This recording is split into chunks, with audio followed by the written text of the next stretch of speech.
কোটিপতি ব্যাংক হিসাব যখন কমছে তখন গৃহিণীদের অ্যাকাউন্টে বাড়ছে আমানত। কর ফাঁকি কিংবা পাচারের কৌশল কিনা খতিয়ে দেখার পরামর্শ অর্থনীতিবিদদের।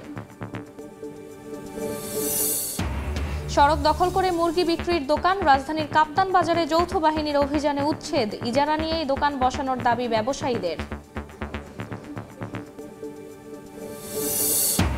রাজশাহীতে ডিলারদের বিরুদ্ধে সারের কৃত্রিম সংকট তৈরির অভিযোগ। বেশি দামে কেনায় বাড়ছে উৎপাদন খরচ। জেলা জুড়ে পরিবহন খাতে চলছে নিত্য চাঁদাবাজি।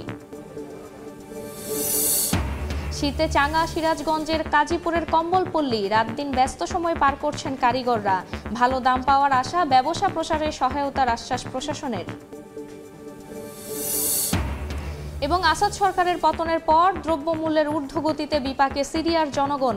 বেশি কষ্টে নিম্ন আয়ের মানুষ। শিগগিরই পরিস্থিতি স্বাভাবিক হওয়ার আশা ব্যবসায়ীদের।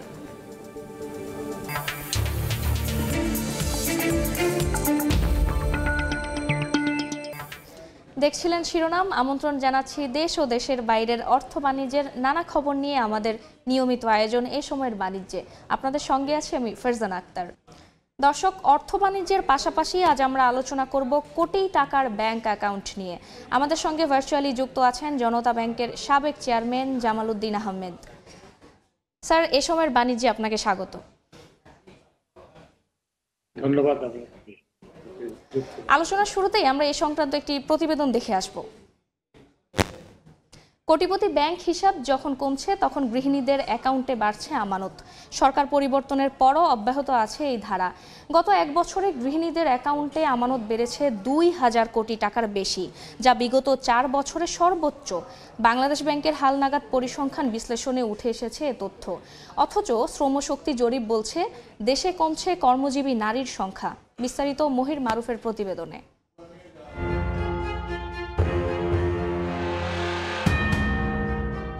দেশের পরিবর্তিত পরিস্থিতিতে কোটি টাকা আছে এমন ব্যাংক অ্যাকাউন্টের সংখ্যা ও পরিমাণ দুই কমেছে। তবে ব্যক্তিগত আয় না থাকলেও গৃহিণীদের নামে থাকা ব্যাংক অ্যাকাউন্টে বাড়ছে আমানত। চলতি বছরের সেপ্টেম্বরে গেল বছরের একই সময়ের তুলনায় উল্লেখযোগ্য হারে তাদের আমানত বেড়েছে। আয়কর ফাঁকি থেকে শুরু করে স্বামীদের টাকা পাচারের সবচেয়ে বড় মাধ্যম হিসেবে গৃহিণীদের নাম ব্যবহার হয় বলে অভিমত এই অর্থনীতিবিদের। এক জায়গায় যদি টাকা থাকে তাহলে তাদের ইনকাম ট্যাক্সের চাপটা বেশি হয়, সুতরাং প্রথম থেকেই তারা তাদের টাকাটা ভাগ করে রাখত। এরকম যদি লোক খুঁজতে হয় তাহলে প্রথমে ছেলে মেয়েকেও অতটা বিশ্বাস করা যাবে না যতটা না বিশ্বাস করা যাবে জীবন সঙ্গিনীকে। সুতরাং তারা জীবন সঙ্গিনীদের নামেই টাকাটা রাখত। শ্রমশক্তি জরিপ বলছে ২০২২ সালের তুলনায় ২০২৩ সালে কর্মজীবী নারীর সংখ্যা কমেছে ৩.৫ লাখ। আবার কাজে যুক্ত আছেন এমন নারীদের ৪০% গৃহিণী, অর্থাৎ নিজস্ব আয় নেই। তাই গৃহিণীদের নামে থাকা আমানত যাচাই বাছাইয়ের পরামর্শ অর্থনীতিবিদদের। ব্যাংকের তথ্যের সাথে আমাদের যে করের তথ্য, এইটার মধ্যে একটা সংযোগ ঘটাতে হবে। সুতরাং আমাদের দেশে বড় সমস্যা হলো একটি সংস্থার সাথে আরেকটি সংস্থার তথ্য উপাত্তের কোনো সংযোগ নাই। অ্যানালাইসিস করে যদি কর ফাঁকির পরিমাণটাকে আমি ঠেকাতে পারি তাহলে এখানে দুর্নীতিটাও কমবে, এখানে কর আদায়টাও বাড়বে। গৃহিণীদের জন্য অনেকগুলো টাকা যদি থাকেন, অবশ্যই তার করযোগ্য আয় যদি না থাকে তিনি তার কর রিটার্ন দিয়ে উনি বলবেন যে ওনার কোত্থেকে আয়টা এসছে এবং সেই অনুযায়ী করতে হবে। তাহলে সাধারণের যেই হয়রানিটা সেইটা অনেকখানি কমে আসবে। এদিকে কর্মজীবী পুরুষের তুলনায় একজন কর্মজীবী নারী প্রায় ৫% কম বেতন পান বলে জানাচ্ছে পরিসংখ্যান ব্যুরোর সবশেষ শ্রমশক্তি জরিপ। মহির মারুফ, সময় সংবাদ, ঢাকা। আমরা ফিরছি আলোচনায়। স্যার, আপনার কাছে প্রথম প্রশ্নটি হচ্ছে, বাংলাদেশ ব্যাংকের প্রতিবেদন বলছে যে জুনের তুলনায় সেপ্টেম্বর প্রান্তিকে কোটি টাকা আছে এমন ব্যাংক অ্যাকাউন্টের সংখ্যা কমেছে। এর কারণ কি?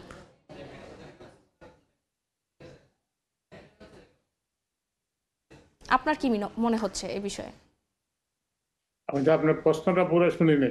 আচ্ছা, তাহলে আমি আবার বলছি, সেটি হচ্ছে যে বাংলাদেশ ব্যাংকের প্রতিবেদন বলছে জুনের তুলনায় সেপ্টেম্বর প্রান্তিকে এসে কোটি টাকা আছে এমন ব্যাংক অ্যাকাউন্টের সংখ্যা কমেছে। এর কারণ কি মনে করছেন আপনি? এটা পরের অংশটা আমি শুনতে পাচ্ছি না, তো শুনতে পাই নাই। আচ্ছা, আমি আবার বলছি যে বাংলাদেশ ব্যাংকের প্রতিবেদন বলছে জুনের তুলনায় সেপ্টেম্বরে বন্ধ এখন আবার। এখন এখন আপনি শুনতে পাচ্ছেন আপনাদের আমাকে? ওখানে ডিফিকাল্টি আছে। স্যার আপনি কি এখন আমাকে শুনতে পাচ্ছেন? এখন শুনছি, কিন্তু ওর পরের অংশটা যেটা বলতে চাচ্ছিলেন সেটা শোনা যায় নাই। জি জি, আমি যদি আবার একটু বলি, সেটি হচ্ছে জুনের তুলনায় সেপ্টেম্বর এই যে আবার প্রান্তিকে। বন্ধ আপনার।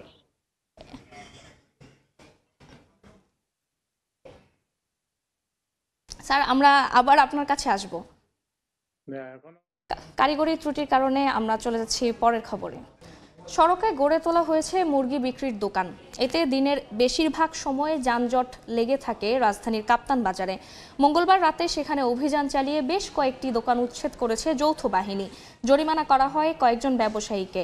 তবে ব্যবসায়ীদের দাবি, সিটি কর্পোরেশনকে টাকা দিয়ে ব্যবসা করছিলেন তারা। অভিযান শুরু হলে দৌড়ে পালাতে শুরু করেন রাজধানীর কাপ্তান বাজারের মুরগি ব্যবসায়ীরা। মঙ্গলবার মধ্যরাতে এ অভিযান চালায় যৌথ বাহিনী। তাদের তথ্য দিয়ে সহযোগিতা করে নিরাপদ সড়ক আন্দোলন। অভিযানে উচ্ছেদ করা হয় সড়ক দখল করে গড়ে তোলা মুরগি বিক্রির দোকান। জব্দ করা হয় বেশ কয়েকটি খাঁচা। আর হবে না স্যার, এটা আমাদের ভুল হয়েছে, আমরা দুঃখ প্রকাশ করতেছি। সিটি কর্পোরেশন বসতে দিছে। কোন সিটি কর্পোরেশন? সিটি কর্পোরেশন কে বসতে দিছে? দক্ষিণ সিটি কর্পোরেশন ম্যাজিস্ট্রেট তো আছে। ওই সব ম্যাজিস্ট্রেট আসে নাই। অভিযান শেষে সড়কের ওপরে রাখা মুরগিবাহী 5টি ট্রাকের চালক ও সংশ্লিষ্ট ব্যবসায়ীদের জরিমানা করা হয় 25,000 টাকা। ব্যবসায়ীরা বলছেন, ইজারা নিয়ে দোকানের অনুমোদন দিয়েছে সিটি কর্পোরেশন। তবে নির্বাহী ম্যাজিস্ট্রেট জানালেন, মেয়াদ আগেই শেষ হয়েছে। সিটি কর্পোরেশন থেকে ফ্লাইওভারের নিচে দুটি অংশে মুরগির বাজার স্থাপনের জন্য জায়গা ইজারা দেওয়া আছে। সেটির বাইরে কোনোভাবেই কেউ যেন প্রতিবন্ধকতা তৈরি করতে না পারে, সেই জন্য আমরা এই অভিযানটা পরিচালনা করেছি। 5টা গাড়িকে প্রতি গাড়িকে 5,000 টাকা করে আমরা জরিমানা করেছি। ইজারার যেটা একটা চুক্তি থাকে বা মেয়াদ থাকে, ইজারা মেয়াদ অন্তে এখন এটি খাস কালেকশন করা হচ্ছে। কাপ্তান বাজার পোল্ট্রি মুরগি ব্যবসায়ীদের দাবি, দক্ষিণ সিটি কর্পোরেশনকে এখনো প্রতিদিন লক্ষাধিক টাকা চাঁদা দিতে হয় তাদের। সিটি কর্পোরেশন খাস আনছে, ওইখানে লাগার অনুমতি এবং ওইদিকে আমরা গাড়ি লাগানোর চেষ্টা করছি। পার ডে প্রায় 1 লাখ টাকার কাছাকাছি per day. City corporation officer আছে। অভিযানে এক পর্যায়ে রাস্তার পাশে রাখা ভ্যান উচ্ছেদের সময় ক্ষিপ্ত হয়ে যান ব্যবসায়ীরা। বাকবিতণ্ডায় জড়ান আইনশৃঙ্খলা বাহিনীর সদস্যদের সঙ্গে। তানভীর হাসান মেঘ, সময় সংবাদ, ঢাকা। কোটি টাকার ব্যাংক অ্যাকাউন্ট নিয়ে আলোচনায় আমাদের সঙ্গে ভার্চুয়ালি যুক্ত আছেন জনতা ব্যাংকের সাবেক চেয়ারম্যান জামাল উদ্দিন আহমেদ। আমরা চলে যাচ্ছি আলোচনায়। স্যার, আপনার কাছে আমার প্রথম প্রশ্ন হচ্ছে যে, বাংলাদেশ ব্যাংকের প্রতিবেদন বলছে জুনের তুলনায় সেপ্টেম্বর প্রান্তিকে কোটি টাকা আছে এমন ব্যাংক অ্যাকাউন্টের সংখ্যা কমেছে। এর কারণ কি, আপনি কি মনে করছেন? এর কারণ একটা হইতে পারে যে তখন যে একটা দেশ আন্দোলনের মধ্যে ছিল, অর্থনৈতিক ইনস্টেবিলিটি দিকে তাকিয়ে মানুষ কখন কি হয় এটা মানে বিবেচনায় তারা চিন্তা করছে যে টাকাটা হয়তো উঠে রাখতে পারে। তাদের যে সংকট, দেশের সংকট যদি আরো বাড়ে তাহলে তারা আরো উঠাবে, এবং এটাই নিয়ম। নর্মালি দেশে যখন এই সমস্ত অস্থিতিশীল অবস্থা চলে, সেই সময় কিন্তু ঘরের মধ্যে টাকা রাখার জন্য চেষ্টা করে। অপরদিকে একটা ব্যাংকিং সিস্টেমের উপরে যে অনাস্থার একটা কারণও আসে, সেই ব্যাংকিং সম্বন্ধে অনেক লেখালেখি এবং রিপোর্ট সংবাদে আসছে। এই সমস্ত কারণে হয়তো মানুষ মানে টাকাগুলো উঠে ঘরের মধ্যে রাখছে, কিন্তু পরবর্তীতে এটা হয়তো রিস্ক হইতে পারে। ঘরের মধ্যে টাকা রাখলে যদি দেশে আইনশৃঙ্খলা পরিস্থিতির অবনতি হয়, তখন কিন্তু আবার এটা একটা ঝুঁকির মধ্যেও পড়তে পারে। এটা হয়তো বিবেচনা করে তারা এটা করছে। কিন্তু স্যার, আমরা এর মধ্যে দেখছি যে গৃহিণীদের নামে থাকা ব্যাংক অ্যাকাউন্টে আমানতের পরিমাণ বেড়ে চলছে, অথচ তাদের আয়ের উৎস খুব একটা নেই। তাহলে এই অর্থের মালিক কারা? এই মালিক হলো যারা চাঁদাবাজি করে। সরকার পরিবর্তনের পরে তো চাঁদাবাজি বাড়ে। সরকারি অবস্থাও থাকে, যারা পাওয়ারে থাকে তাদের সময় লোকের চাঁদাবাজি আছে, সেই সময় তো একটা স্থিতিশীল অবস্থা থাকে। এখন অস্থিতিশীল অবস্থায় যে চাঁদাবাজির টাকা, সেটা তো নিজের নামে টাকা রাখলে আপনার এটা মানে একটা ঝুঁকির মধ্যে থাকতে পারে। এবং মোস্টলি যারা চাকরি বাকরি করে তাদের যে বেতনের তো একটা সোর্স আছে, সেই বেতনের সোর্সে ওখান থেকে ডিডাকশন একটা সোর্স করা হয়, ট্যাক্স কাটে। কিন্তু এইখানেও তার যদি আয় যদি বাড়ায় দেখায়, তাহলে তার এখানে মানে আপনার ট্যাক্স বেশি দিতে হবে, অথবা আইডেন্টিফাইড হবে তার কাছে যে ইলিগাল মানি আছে, ইলিগাল সোর্সেস অফ মানি আছে। সেই ক্ষেত্রে সে অন্য কায়দা আরম্ভ করে যে আত্মীয় স্বজন এবং শেষ ভরসা হলো স্ত্রীর নামে হয়তো টাকা রাখলে সেটা কিন্তু ওনার নিজের নামে তার হচ্ছে না, নিজের ইনকাম হিসেবে দেখাতে হচ্ছে না। তো সেই ক্ষেত্রে এই অস্থিতিশীল পরিস্থিতিতে যে চাঁদাবাজদের তো ধরন চেঞ্জ হয়েছে, সরকার চেঞ্জ হলে চাঁদাবাজও নতুন করে আরম্ভ, এবং নতুন চাঁদাবাজেরা যে আগের রেটই নিবে নট নেসেসারিলি, তারা কিন্তু আরো বেশি টাকাও চাঁদা নিতে পারে, এবং এটা চাঁদাবাজি তো চলছে, এখনো চলছে এটা। এবং সেই চাঁদাবাজি রোধ করার জন্য ন্যাশনাল বোর্ড অফ রেভিনিউ যদি এটার উপরে সার্ভিলেন্স রাখে তাহলে আপনি এটাকে ধরা সম্ভব, এবং সেটা ট্যাক্স সিস্টেমে যে ডিজিটালাইজ হয় তাহলে আরো সুবিধা। ডিজিটাল ট্যাক্স সিস্টেম এই জন্যই খরচ হয়ে গেছে বাংলাদেশে। আপনার এই যে করাপশনের মানি যে বিভিন্ন নামে বেনামে বিভিন্ন সময় টাকাগুলা বিভিন্ন অ্যাকাউন্টে রাখতেছে। স্যার গৃহিণী সহ, স্যার আমার পরের প্রশ্নটা হচ্ছে যে গৃহিণী সহ কোটি টাকার অ্যাকাউন্টগুলোর আয়ের উৎস খতিয়ে দেখার কথা বলা হচ্ছে। এখন যদি খতিয়ে দেখা হয় তাহলে কি নতুন করদাতার সন্ধান পাওয়া যাবে কিনা?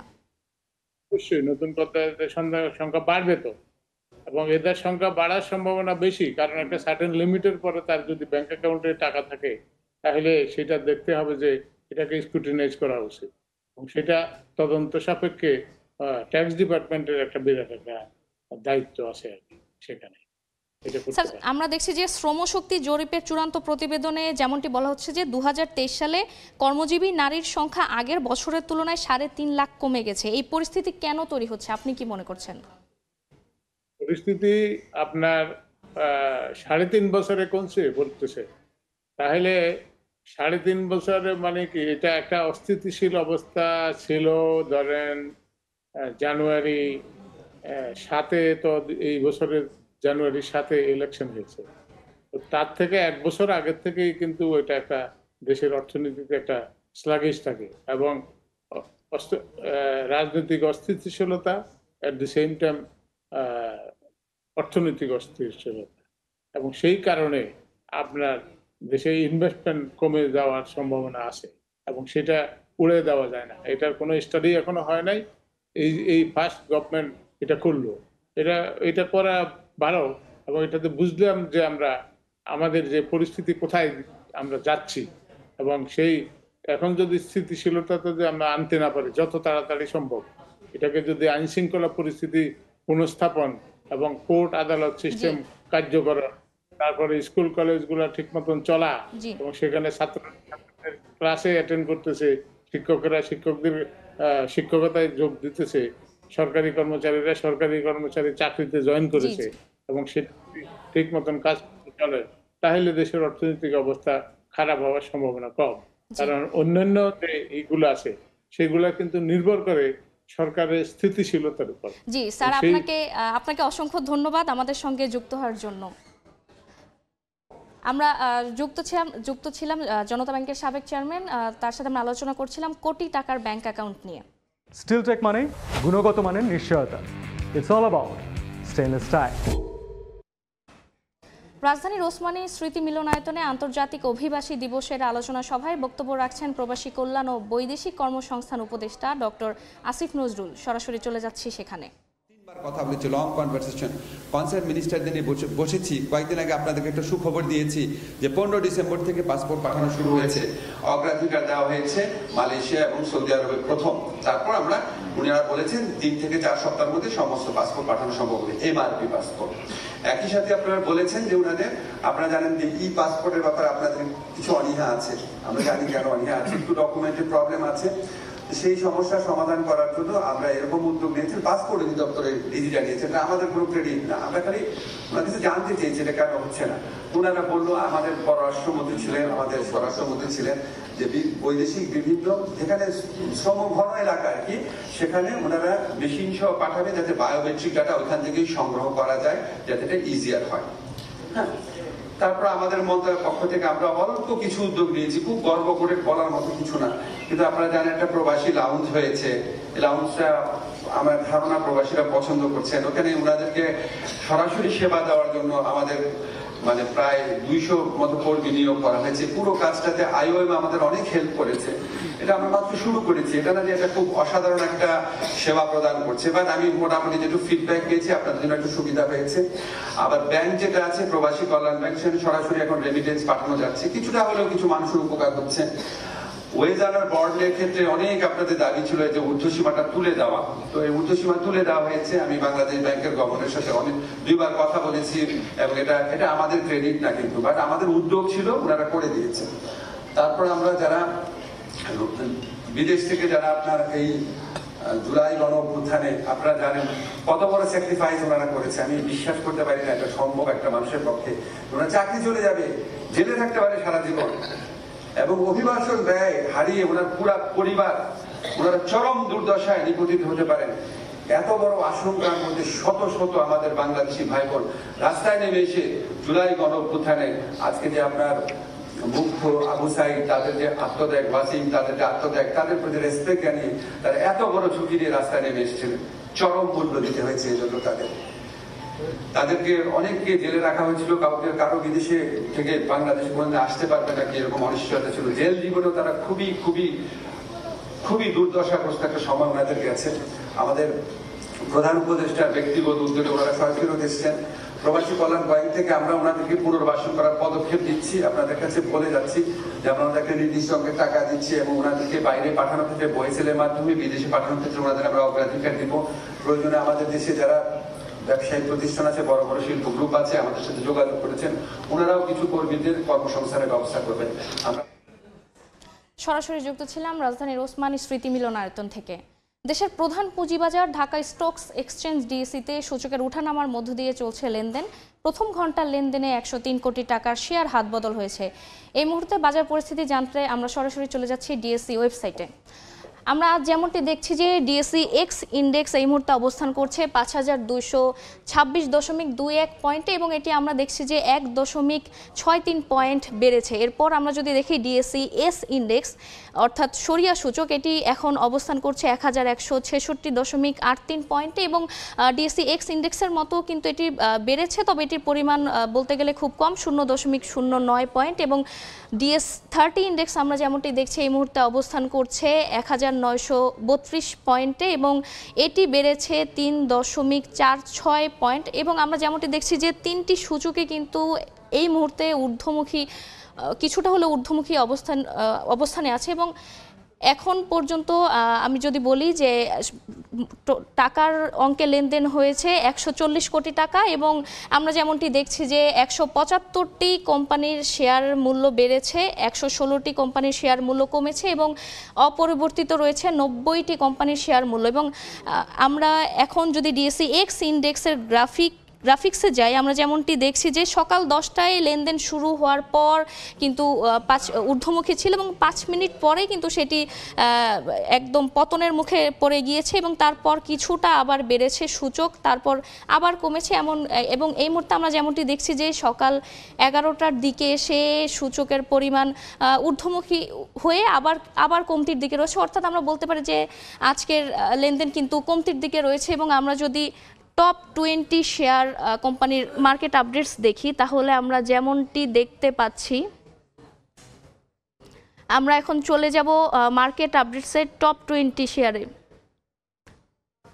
আমরা যেমনটি দেখছি যে এই মুহূর্তে প্রথম অবস্থানে আছে রবি এবং এই কোম্পানিটির প্রতিটি শেয়ারের বর্তমান মূল্য 28 টাকা 10 পয়সা এবং সর্বোচ্চ 29 টাকায় এই কোম্পানিটির প্রতিটি শেয়ার বিক্রি হয়েছে এবং সর্বনিম্ন 26 টাকা 60 পয়সায় বিক্রি হয়েছে। এবং দ্বিতীয় অবস্থানে আছে বাংলাদেশ শিপিং কর্পোরেশন এবং এই কোম্পানির বর্তমান প্রতিটি শেয়ারের মূল্য 94 টাকা 80 পয়সা এবং সর্বোচ্চ 98 টাকা 70 পয়সায় সর্বোচ্চ বিক্রি হয়েছে ছিল এর শেয়ার এবং সর্বনিম্ন 94 টাকা 70 পয়সায় সর্বনিম্ন শেয়ারের বিক্রি হয়েছে। এবং 3 নম্বরে আছে অগ্নি সিস্টেল, 4 নম্বরে আছে গ্রামীণ ফোন, 5-এ আমরা দেখছি ফাইন ফুডস এবং 6-এ আছে ওরিয়েন ইনফিউশন। এবং আমরা যেমনটি বলতে পারি যে আজ কিন্তু এই এখন পর্যন্ত শেয়ারের যে সূচক সেটি ওঠানামা করছে। এই ছিল আমার কাছে ঢাকা স্টকস এক্সচেঞ্জে থাকা এখন পর্যন্ত সবশেষ খবর।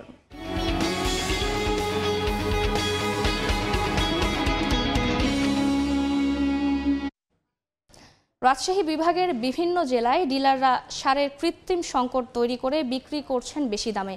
কৃষকদের অভিযোগ, অনেক ডিলার আবার ব্যবসায়ীদের কাছে বিক্রি করলেও তাদের সার দিচ্ছেন না। বাধ্য হয়ে খুচরা ব্যবসায়ীদের কাছে থেকে বাড়তি দামে সার কিনতে হচ্ছে। এতে বাড়ছে উৎপাদন ব্যয়। বিস্তারিত সাইফুর রহমান রকির প্রতিবেদনে। রাজশাহী অঞ্চলের বরেন্দ্রের মাঠে মাঠে এখন হরেক রকম ফসলের সমারোহ। রবি শস্য শিম, আলু, ফুলকপি, সরিষা, ভুট্টা, গম, পেঁয়াজ ও রসুন আবাদে ব্যস্ত কৃষক। ভালো ফলনের আশায় জমিতে সেচের পাশাপাশি ইউরিয়া, টিএসপি, ডিএপি ও এমওপি সার দিচ্ছেন তারা। তবে কৃষকদের অভিযোগ, ডিলাররা কৃত্রিম সংকট তৈরি করে 50 কেজির এক বস্তা সার বিক্রি করছেন সরকার নির্ধারিত মূল্যের চেয়েও 200 থেকে 300 টাকা বেশি দামে। কোনো ডিলার ব্যবসায়ীদের কাছে সার বিক্রি করলেও কৃষকদের দিতে গড়িমসি করছেন। বাধ্য হয়ে খুচরা ব্যবসায়ীদের কাছ থেকে বাড়তি দামে সার কিনতে হচ্ছে। এখন টপের টাইমে সারের দাম বেশি, বস্তা প্রতি 80 টাকা 100 টাকা আরও বাড়তি। টিএসপি কিনা হয়েছে, যে আলু যখন লাগায় তখন আপনার প্রথমে কিনলাম 1600, পরে ওখানে 2200 টাকাও কিনা হয়েছে। আমরা সরকারের রেট অনুযায়ী আমরা সারটা পাই না, ওদের কাছে কিনতে গেলে আমরা 200-300 টাকা বেশি দাম হয়। নওগাঁয় 12,000 মেট্রিক টন ইউরিয়া ও এমওপি সার উত্তোলন করেছে ডিলাররা। তবে প্রান্তিক পর্যায়ে ডিলাররা সারের কৃত্রিম সংকট দেখিয়ে কৃষকদের কাছ থেকে কেজি প্রতি 4 থেকে 5 টাকা বেশি নিচ্ছেন। নাটোরেও ইউরিয়া, ডিএপি ও এমওপি সার কেজিতে 2 থেকে 3 টাকা বেশি দামে বিক্রি হচ্ছে। বাড়তি দামে সার বিক্রি করায় কৃষকদের হাতে রসিদ দিচ্ছেন না ডিলাররা। বগুড়ায় কেজিতে 10 থেকে 20 টাকা বাড়তি দামে ইউরিয়া, টিএসপি ও এমওপি সার কিনতে হচ্ছে কৃষকদের। এতে বাড়ছে উৎপাদন ব্যয়। আর সিরাজগঞ্জে প্রতি বছরই বাড়ছে সারের দাম। এতে উৎপাদন খরচ বাড়লেও ফসলের ন্যায্য মূল্য পাচ্ছেন না কৃষক। এর জন্য সিন্ডিকেটকেই দায়ী করেছেন তারা। ডিলারের কাছে সার পাওয়া যায় না, সরকারি সার স্লিপ আপনার দেয় না, স্লিপ তারা রাইখে দেয়। মাঠ পর্যায়ে এসব অভিযোগের সত্যতা পাওয়া গেলেও বেশিরভাগ ডিলার ও খুচরা ব্যবসায়ীর দাবি, সরকার নির্ধারিত দামেই বিক্রি করছেন সার। যতটুকু চাহিদা ততটুকু পাচ্ছেন, এটা ঠিক কথা। বেশি দামেও কিনতে হতে পারে, যেহেতু ক্রাইসিস। অল টাইম যেরকম আমরা 5 টাকা 10 টাকার বেশি কিন্তু আমরা লাভ করি না। বরাবরের মতো ডিলারদের বিরুদ্ধে অভিযোগ পেলে ব্যবস্থা নেয়ার আশ্বাস জেলা প্রশাসক ও কৃষি বিভাগের দায়িত্বশীলদের। সারের কোনো সমস্যা আমাদের জেলায় নাই। আর বেশি দামের কথা যেটা বলছে, কোথাও যেন বেশি দামে যেন সার বিক্রি না হয়, কৃষক যেন ন্যায্য মূল্যে সার পায়, সেজন্য প্রত্যেক বিসিআইসি, বিএডিসি ডিলারের যে দোকানে আমাদের লাল সারিতে মূল্য তালিকা টাঙানো আছে।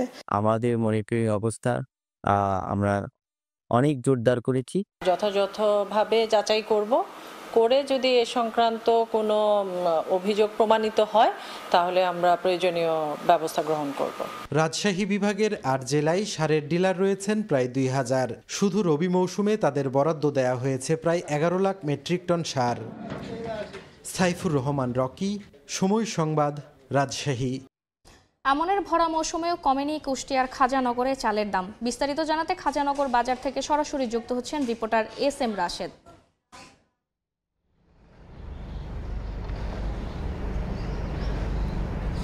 কুষ্টিয়ার খাজানগরে প্রকারভেদে প্রতিটি চালের দামে বৃদ্ধি পেয়েছে 2 থেকে 3 টাকা। ইতিমধ্যে আমরা মিল মালিক যারা আছেন তাদের সাথে কথা বলেছি। তারা মূলত যে বিষয়টি আমাদেরকে জানাতে চাচ্ছে যে বাংলাদেশের প্রতিটি জায়গায় ধানের দাম বৃদ্ধির কারণে এই চালের দাম বৃদ্ধি, এবং তারা মূলত বাংলাদেশের বিভিন্ন অঞ্চল থেকে ধান কিনে কুষ্টিয়ায় এই অঞ্চলে নিয়ে আসে, এবং এই অঞ্চল থেকে এই কুষ্টিয়া থেকে তারা ক্রাশার করে সারা বাংলাদেশের বিভিন্ন বাজারে সাপ্লাই করে থাকেন। তবে মিল মালিকরা দাবি করছে যে বাংলাদেশের প্রতিটি ধানের হাটেই ধান মন প্রতি বৃদ্ধি পেয়েছে 100 থেকে 120 টাকা, যার কারণে এই চালের দাম বৃদ্ধি পেয়েছে। তো আমি এখানে সাধারণ মানুষ যারা আছে তারা মূলত যেটা জানাতে চাচ্ছি যে হঠাৎ করে কোনো রকম তথ্য ছাড়াই যে মিল মালিকেরা চালের দাম বৃদ্ধি করে, তার কারণে আসলে তারা নানা সমস্যার সম্মুখীন হচ্ছেন বলে আমাদেরকে জানিয়েছেন প্রান্তিক পর্যায়ে যে ভোক্তা যারা আছেন তারা।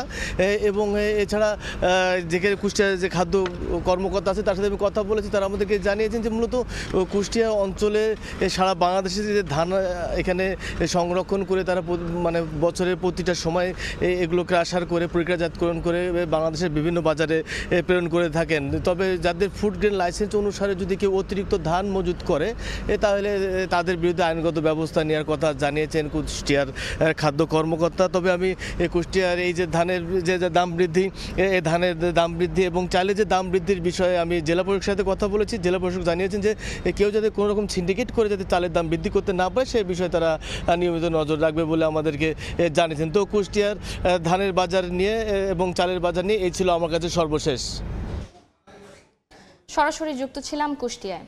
চলতি মৌসুমে লবণ উৎপাদন শুরু হলেও কক্সবাজারে ন্যায্য মূল্য পাচ্ছেন না চাষিরা। দরপতনের জন্য মিলারদের দায়ী করছেন তারা। বিস্তারিত জানাতে পেকুয়ার রাজাখালী এলাকায় রয়েছেন রিপোর্টার সুজাউদ্দিন রুবেল। সরাসরি চলে যাচ্ছি তার কাছে। চলতি মৌসুমে লবণ উৎপাদনের এখন 2 মাস চলছে, কিন্তু এখন পর্যন্ত লবণের যে ন্যায্য মূল্য সেটি নিশ্চিত হচ্ছে না। যেখানে মৌসুমের এখন 2 মাস পেরিয়েছে সেখানে লবণ উৎপাদন হচ্ছে। এখন পর্যন্ত যেটি হিসাব বলছে বেসিক, প্রায় 18,500 মেট্রিক টন লবণ উৎপাদন হয়েছে কক্সবাজারে, যেখানে প্রায় 61,000 একর জমিতে লবণ চাষ হচ্ছে, 40,000-এর মতো চাষি রয়েছে। তবে যে লবণের যে দরপতন সেটি নিয়ে খুব চিন্তিত চাষিরা, যেখানে বলা হচ্ছে এখন লবণের মনপ্রতি বিক্রি হচ্ছে 270 থেকে 220। পুরনো যে লবণ গর্তে ছিল সেই লবণগুলো 270 টাকা এবং নতুন লবণ যেগুলো উঠছে সেগুলো 220 টাকায় বিক্রি হচ্ছে বলে জানিয়েছে। যেখানে লবণ উৎপাদনে চাষিরা বলছে লবণ উৎপাদন প্রতিমন লবণ উৎপাদন করতে গিয়ে 350 থেকে 400 টাকা খরচ হচ্ছে। সেখানে প্রতিনিয়ত যে গত 2 মাস ধরে যে লোকসান গুনতে হচ্ছে, এই লোকসানে তারা চরম হতাশ সেটি বলছে। এভাবে যদি চলতে থাকে তাহলে যারা এখন লবণ চাষ করছেন তারাও অনেকে লবণ মাঠ ছেড়ে দেওয়ার একটি শঙ্কা তৈরি হয়েছে। তবে বিশেষ করে যারা লবণ চাষি বা ব্যবসায়ী রয়েছেন তারা দুষছেন, এখানে যারা মিলার রয়েছে, বিশেষ করে নারায়ণগঞ্জের যারা মিলার রয়েছে এবং অন্যান্য অঞ্চলে যারা মিলার রয়েছে, তাদের সিন্ডিকেটের কারণে লবণের এই যে লবণ দরপতন সেটি বলা হচ্ছে। তবে বেসিক থেকে যেটি বলা হয়েছে এখন পর্যন্ত চলতি মৌসুমে লবণ উৎপাদনের যে চাহিদা সেটি বলা হচ্ছে 26,18,000 মেট্রিক টন। তবে যে লবণের সামনের দিনগুলোতে যদি আবহাওয়া আরও ভালো থাকে তাহলে লবণের যে লক্ষ্যমাত্রা সেটি অর্জিত হবে বলে জানিয়েছে। তো এই ছিল আমার কাছে লবণ মাঠ থেকে সবশেষ। সরাসরি যুক্ত ছিলাম কক্সবাজার থেকে। শীত মৌসুম শুরু হতেই চাঙ্গা সিরাজগঞ্জের কাজীপুরের কম্বলপল্লী। চাহিদা ভালো থাকায় রাত দিন কম্বল তৈরিতে ব্যস্ত কারিগররা। দেশের বিভিন্ন স্থান থেকে পাইকার আসছেন পণ্য কিনতে। রিঙ্কু কুণ্ডুর রিপোর্ট, ছবি তুলেছেন অমৃত সেন। উত্তরাঞ্চলে শীত বাড়ার সঙ্গে সঙ্গে কর্মব্যস্ত হয়ে উঠেছে সিরাজগঞ্জের কাজীপুরের কম্বলপল্লী। প্রতিটি কারখানায় তৈরি হচ্ছে বাহারি রকমের কম্বল। চাহিদা বাড়ায় দম ফেলার ফুসরত নেই কারিগরদের। কম দামে ভালো মানের কম্বল পাওয়ায় এখানকার কম্বলের চাহিদা রয়েছে দেশ জুড়ে। প্রতিদিন দেশের বিভিন্ন জেলা থেকে পাইকার আসছেন পণ্যটি কিনতে, অনেকে অনলাইনেও অর্ডার নিচ্ছেন। কম্বল শিল্পের প্রসারে স্বল্প সুদের ঋণ সহ সরকারি সহায়তার দাবি ব্যবসায়ীদের। ভালো শীত পড়েছে, এখন প্রচুর কাজের চাপ। আমরা করি রুলের, আর মহিলাদের করে এটা হলো গার্মেন্টসের টুকরো কাপড় দিয়ে জোড়া দিয়ে ওগুলো কম্বল বানায়। বিভিন্ন জেলা থেকে আমাদের অর্ডার আসছে, আমরা এই মালগুলো দিচ্ছি কুরিয়ারের মাধ্যমে ক্যাশ অন ডেলিভারিতে। এখানে কম্বলগুলোর গুণগত মান ভালো, দাম একটু সস্তা, পাইকারি বেশি, পাইকারি কিনি। আমাদের সহজভাবে যদি কিছু ঋণ পাতি দেওয়া হয় তাহলে ব্যবসাটা আমাদের আরো স্বাবলম্বী হবে। স্থানীয় এই শিল্পের উন্নয়নে সব ধরনের সহযোগিতা দেওয়ার আশ্বাস উপজেলা নির্বাহী কর্মকর্তার। আমাদের যুব উন্নয়ন অধিদপ্তর থেকে এখানে এই গ্রামে প্রায় 30 জন মহিলাকে প্রশিক্ষণ দেওয়া হয়েছে, সেলাই মেশিন দেওয়া হয়েছে উপজেলা পরিষদ থেকে। এছাড়াও পল্লী সঞ্চয় ব্যাংক এবং যুব মন্ত্রণালয় থেকে যে ঋণগুলো আসে সেগুলো দেওয়ার ব্যবস্থা আমরা এখানে করেছি। প্রায় 2 যুগ আগে গড়ে ওঠা কাজীপুরের কম্বল তৈরির কারখানা বর্তমানে ছড়িয়ে পড়েছে প্রায় 20টি গ্রামে। প্রতিদিন প্রায় অর্ধ কোটি টাকার কম্বল বিক্রি হয় বলে জানান ব্যবসায়ীরা। রিঙ্কু কুণ্ডু, সময় সংবাদ, সিরাজগঞ্জ। শুরু হতে যাচ্ছে দেশের সবচেয়ে বড় আন্তঃবিশ্ববিদ্যালয় badminton tournament SMC plus EWU winter smash 2024। মঙ্গলবার রাজধানীর ইস্ট ওয়েস্ট বিশ্ববিদ্যালয়ে এক সংবাদ সম্মেলনে জানানো হয় আগামী 19 ডিসেম্বর থেকে এই আয়োজন শুরু হতে যাচ্ছে। 5 দিনব্যাপী এই টুর্নামেন্টে দেশের প্রায় 50টি বিশ্ববিদ্যালয় অংশগ্রহণ করবে। অনুষ্ঠানে এসএমসির জেনারেল ম্যানেজার খন্দকার শামীম রহমান বলেন, এই টুর্নামেন্টটি তরুণ সম্ভাবনাময় খেলোয়াড় বের করে আনবে যারা জাতীয় পর্যায়ে প্রতিযোগিতায় অংশ নিতে পারবে।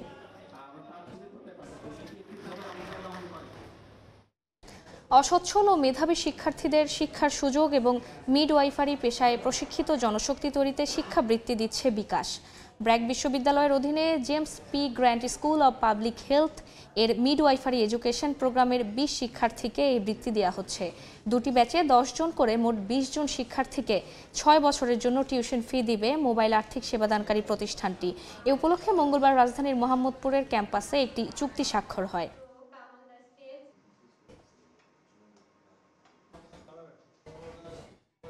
অনুষ্ঠিত হয়ে গেল আকিজ মোটরসের বৈদ্যুতিক যানবাহন ও গতিশীলতা শীর্ষক ব্যবসায়িক সম্মেলন 2024। সবার জন্য গাড়ি এই স্লোগানকে সামনে রেখে গত 14 ডিসেম্বর ঢাকার তেজগাঁওয়ে এই সম্মেলনের আয়োজন করে আকিজ মোটরস। এবারের সম্মেলনে বিদ্যুৎ চালিত যানবাহনের ব্যবহার ও নিরাপত্তা সংক্রান্ত বিষয়গুলো তুলে ধরা হয়। এছাড়া ভবিষ্যতে বাংলাদেশে বিদ্যুৎ চালিত যানবাহনের সম্ভাবনার বিষয়ে আলোচনা করা হয়। আসাদ সরকারের পতনের পর সিরিয়ার অবস্থা ধীরে ধীরে স্বাভাবিক হতে শুরু করলেও দ্রব্যমূল্য চরম আকারে বৃদ্ধি পেয়েছে। জ্বালানির পাশাপাশি পরিবহন ব্যবস্থা সবকিছুর মূল্যই ঊর্ধ্বমুখী। এতে বিপাকে বেশি পড়েছেন নিম্ন আয়ের মানুষ। স্বৈরাচারী শাসকের পতনের পর ধীরে ধীরে স্বাভাবিক হতে শুরু করেছে সিরিয়ার পরিস্থিতি। রাজধানী দামেস্কের বাসিন্দারা নতুন সিরিয়া গঠনের স্বপ্ন দেখলেও দেশটিতে দেখা দিয়েছে নিত্যপণ্যের সংকট। জ্বালানি তেলের সংকটের কারণে ধস নেমেছে পরিবহন ব্যবস্থায়। সরবরাহ ঘাটতির কারণে হুহু করে বাড়ছে নিত্যপণ্যের দাম। এতে চরম বিপাকে পড়েছেন সেখানকার বাসিন্দারা। খাবারের হার অস্বাভাবিক হারে বেড়েছে, তবে পরিস্থিতি কিছুটা স্বাভাবিক হতে শুরু করেছে। আমরা দোকানপাট খুলতে শুরু করেছি। জ্বালানি স্টেশনে গ্যাস পর্যাপ্ত পরিমাণে নেই, শুধুমাত্র রাস্তায় জ্বালানি কেনা যায়, তবে দাম অনেক বেশি। দীর্ঘদিনের সংঘাতের পর সিরিয়ায় স্বাভাবিক পরিস্থিতি ফিরে আসায় আশার আলো দেখছেন ব্যবসায়ীরা। তারা বলছেন, বাশার আল আসাদের পতনের উদযাপনের মধ্যে কারখানাগুলো বন্ধ থাকায় খাদ্য উৎপাদনে ব্যাঘাত ঘটেছিল, তবে ধীরে ধীরে সবকিছু স্বাভাবিকে ফিরে আসতে শুরু করেছে বলে মত তাদের। আমরা এক ধরনের শূন্যতার মধ্যে বাস করছি। আমরা এমন এক পর্যায়ে পৌঁছেছি যে খাবার বা পানীয় কিভাবে জোগাড় করব তা বুঝতে পারছি না। গেল 8 ডিসেম্বর সিরিয়ার বিদ্রোহী গোষ্ঠী হায়াত তাহরির আল শাম দামেস্ক দখলে নিলে রাশিয়ায় পালিয়ে রাজনৈতিক আশ্রয় নেয় বাশার আল আসাদ। এর মাধ্যমে আসাদ ও তার পরিবারের 5 দশকের শাসনের অবসান ঘটে। অর্জিতা শেজিন, সময় সংবাদ। এ পর্যায়ে শীর্ষ সংবাদগুলো জানিয়ে দিচ্ছি আরেকবার। কোটিপতি ব্যাংক হিসাব যখন কমছে তখন গৃহিণীদের অ্যাকাউন্টে বাড়ছে আমানত। কর ফাঁকি কিংবা পাচারের কৌশল কিনা খতিয়ে দেখার পরামর্শ অর্থনীতিবিদদের। সড়ক দখল করে মুরগি বিক্রির দোকান, রাজধানীর কাপ্তান বাজারে যৌথ বাহিনীর অভিযানে উচ্ছেদ। ইজারা নিয়েই দোকান বসানোর দাবি ব্যবসায়ীদের। এবং রাজশাহীতে ডিলারদের বিরুদ্ধে সারের কৃত্রিম সংকট তৈরির অভিযোগ। বেশি দামে কেনায় বাড়ছে উৎপাদন খরচ। জেলা জুড়ে পরিবহন খাতে চলছে নিত্য চাঁদাবাজি।